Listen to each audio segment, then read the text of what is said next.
Hi, my name is Bo. I'm here with Davis for my interview.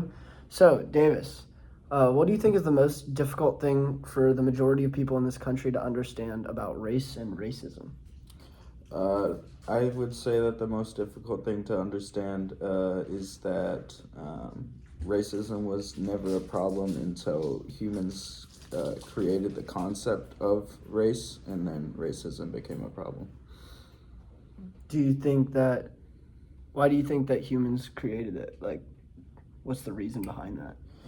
I would say that it was probably because some people just want to feel more than others, and skin color was a way to make that divide, I would say.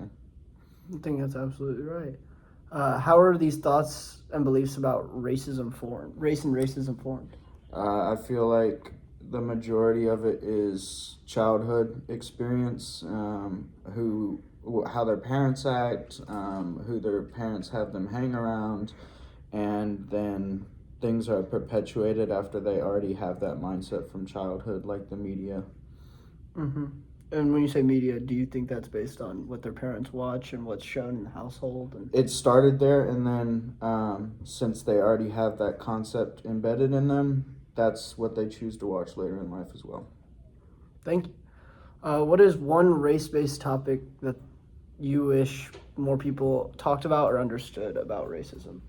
I feel like it would be that there's a pretty, I guess not common, but there's a view out there that racism, especially in America, is all about the past and slavery.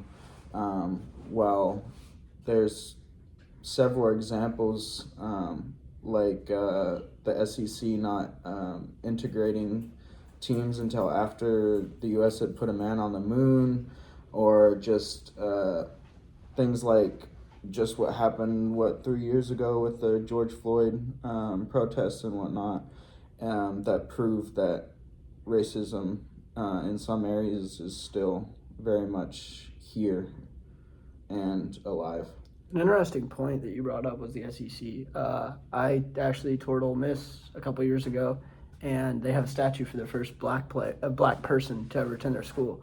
And to this day, he goes out there and he'll just sit down next to a statue. And I think it's pretty wild that we like to sweep racism under the rug as, oh, it's in our past, but yet you still see students who are still living to this day and like able to, it's people who are living to this day that had to break those color barriers. So it's not as far in our past as people think they are. No, and yeah, absolutely, I agree. And then there's, on the other side of things, there's still people with pretty much the same views as people had during like segregation and those time periods. There's still people alive today that carry those same mindsets. Awesome. Thank you for your time. Of course.